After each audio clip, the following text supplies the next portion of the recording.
اعوذ باللہ من الشیطان الرجیم بسم اللہ الرحمن الرحیم قل بفضل اللہ وبرحمتہ فبذلک فلیفرحوا۔ ناظرین کرام، خوشی منانا، فرحت محسوس کرنا، اپنی فکر اور سوچ میں لذت محسوس کرنا، اس کو تفریح کہتے ہیں۔ اسلام کا جو تصور تفریح ہے یہ بہت ہی زبردست ہے۔ ہم دیکھتے ہیں کہ اقوام عالم میں مختلف مذاہب کے ماننے والے اور جو مذاہب کو نہیں مانتے وہ تفریح کے لیے مختلف تہوار مناتے ہیں۔ اگر ہم ان کے تہواروں کا جائزہ لیں، دیکھیں، تو ہمیں اس کے اندر اخلاقی لحاظ سے، معاشی اور معاشرتی لحاظ سے بہت سی قباحتیں نظر آتی ہیں۔ ان تہواروں میں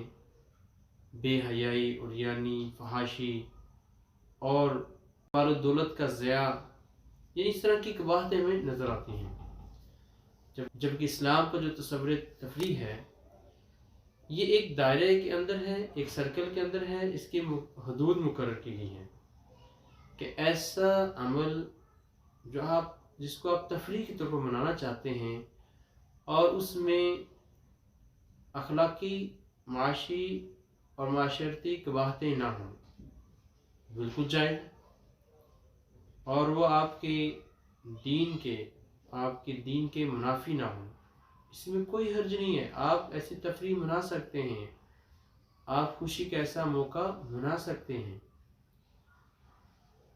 یہ تمہید ماننے کا مقصد یہ ہے کہ ہمارے اس وطن عزیز میں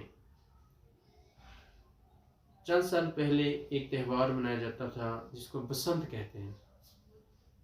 اب یہ بسنت جو تہوار ہے، اگر ہم اس کو مذہبی حوالے سے دیکھیں تو یہ بالکل اسلام اس کی گنجائش نہیں ہے، کیونکہ یہ ایک ایسا تہوار ہے جو کہ غیر مسلموں کا تہوار ہے، اور اس تہوار پر پابندی لگی، اور پابندی لگانے کا جو بنیادی مقصد وہ کچھ مذہبی حوالے سے نہیں ہے کہ اس کا مذہب کے ساتھ تعلق نہیں، بلکہ وہ اس وجہ سے پابندی لگائی گئی کہ اس سے بہت سی جانوں کا ضیاع ہوتا ہے،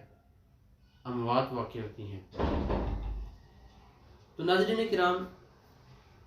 اب اس تہوار پر پابندی جو لگی ہے، لیکن اس کے باوجود ہم دیکھتے ہیں کہ ہمارے اس وطن عزیز کے باشندے وہ پھر بھی اس پابندی کے باوجود بھی یہ تہوار تو نہیں لیکن اس کو ایز اے تفریح وہ مناتے ہیں۔ تہوار جیسے کہ پورے ایک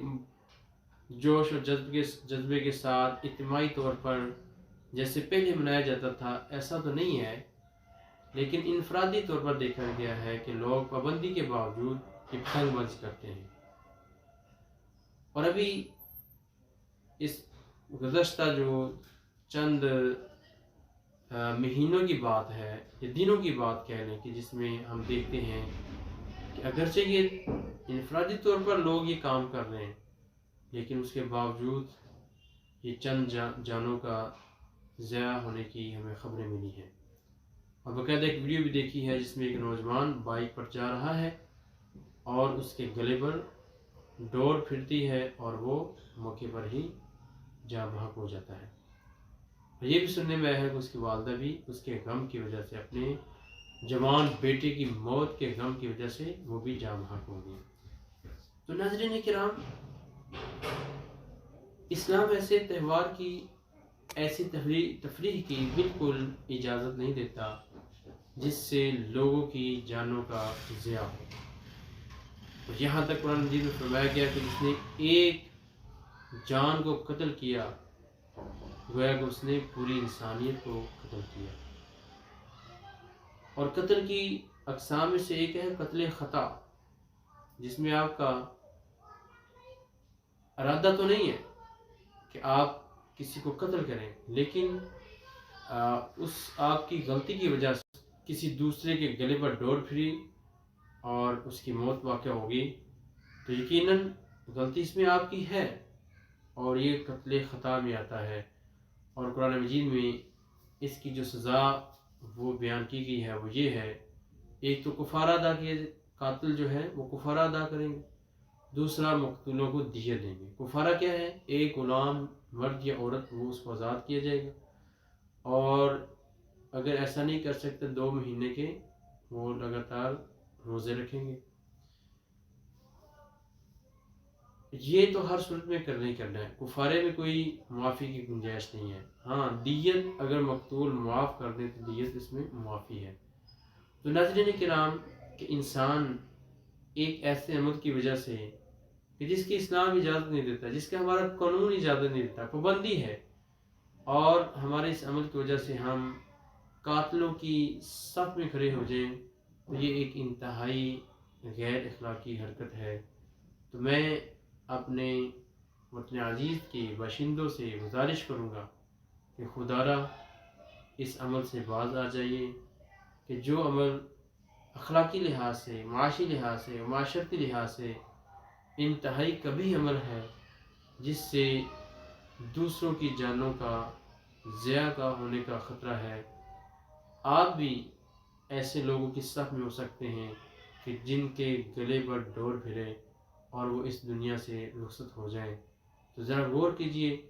جب ہم ایسا پسند نہیں کرتے کہ ہمارے ساتھ ایسا عمل ہو تو ہم دوسروں کے لیے کیوں ایسا پسند کرتے ہیں؟ اس لیے میں گزارش کروں گا کہ اس کبھی جو عمل ہے اس سے باز آ جائیے، اور